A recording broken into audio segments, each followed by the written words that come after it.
Hello, my name is Ruth Munoz, and I wrote my paper on cleft lip and palate, which is a face disfiguration. I decided to write a paper on cleft lip and palate because I'll never forget the little girl that I went to elementary school with. She had cleft lip and palate, and she was bullied in school. I observed all the other children calling her names and calling her no face or no nose or things like that, and at the same time that she was being bullied, I was being bullied too. So her face and her whole story just stuck with me throughout the years. I have a picture here of what a baby looks like with cleft lip and palate.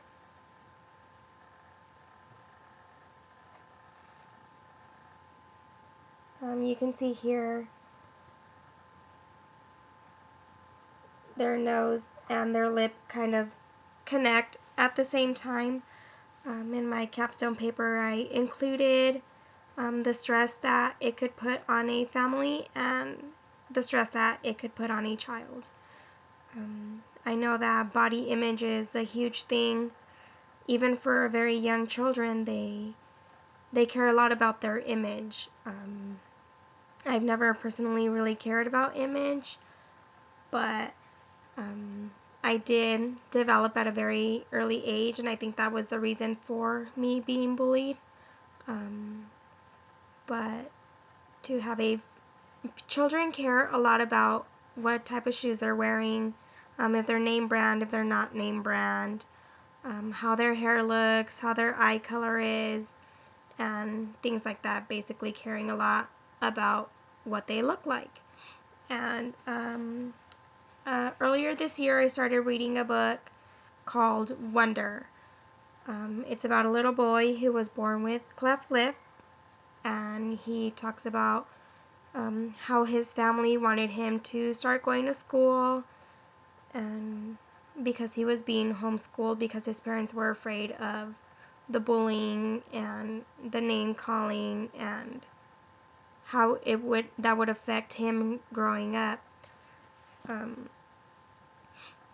I think that because of the movie, because of the little girl at my elementary school, and also because through mutual friends, I met a woman who has a child who was born with cleft lip. She says the same thing that happened in the book, where Augie's parents are afraid for him to go to school because they're scared of their child to be bullied or name called, or they're scared of how he feels because he looks different than everybody else. The mother that I met, her name is Norma. She's also expressed to me that she's afraid for when her little daughter grows up, how it's going to be for her when she goes to school.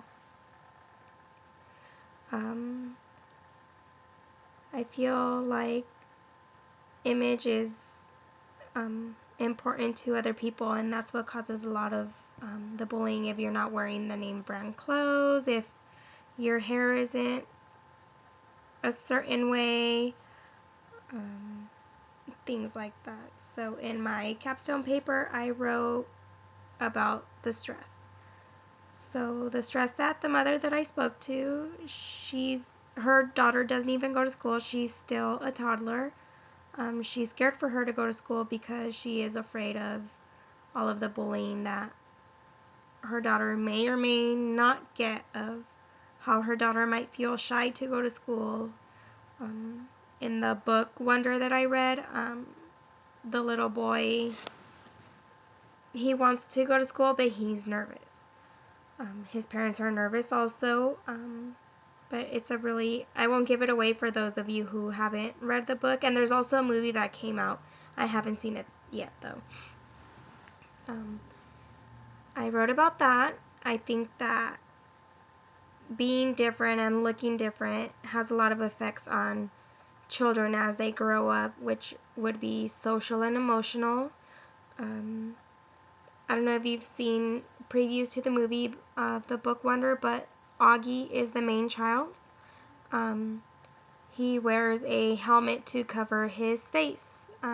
He covers his face because he had a lot of surgeries to try to fix his cleft lip, and he has a lot of scars.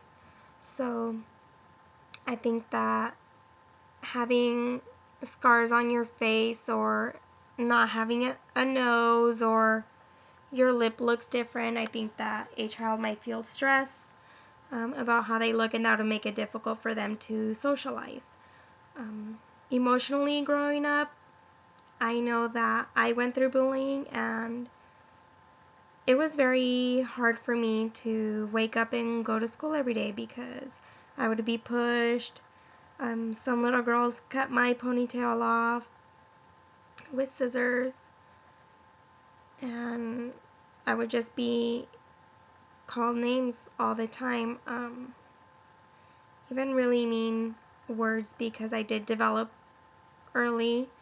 My body looked different than all the other little girls, so I think that had a lot to do with it. For me, from personal experience, I can say that emotionally it was extremely hard, but I did have the support of my family. I have a really good relationship with my mom. I would tell her everything, and she told me just to love the way that I am, and that God made me this way for a reason. He made me special. I think that would minimize the stress level on a child and the families if they just stick together and they support each other in every way. I know that to fix cleft lip, depending on the severity of the lip, so like the little baby, hers is considered severe.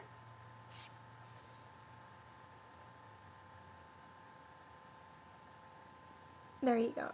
Hers is considered severe, so she would have to take skin off from another area of her body and apply it, so she would have scarring from her nose all the way down to her lip. And the palate is up here, so they get surgery on that too, and sometimes that affects the way that they speak, because they would have scarring on the top. I also learned through writing my capstone paper that cleft lip is extremely popular in Asia.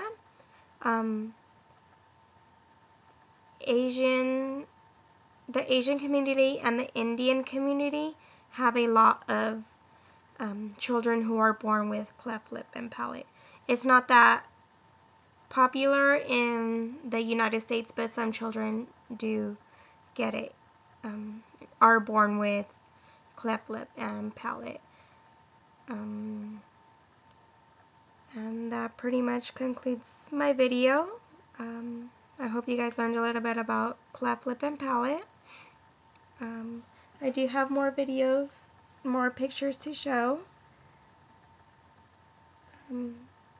Before and after surgery, before I officially conclude my video. Here's what a baby looked like before her surgery, and then what she looked like after her surgery. So there you see a before and an after. It's very bad quality, but you can see the scarring in the face of the after surgery. She has some scarring on her nose and her lip, and on the bottom you see that it says she has had several surgeries. So depending on the severity, depends on the level of your scarring or how it could be fixed. And also through my findings, I read that research showed that mostly all people who had surgery to fix their cleft lip were extremely happy with their results. Very, very few were unhappy with it. So now I am officially ending my video. I hope you guys enjoyed. And I'm sorry if you guys couldn't hear me, but I am suffering from a very bad cold. As you can see, I'm in bed covered up in a blanket. And also, it was very nice to meet you guys, and this course has been hard, but it has been rewarding. Thank you. Good night.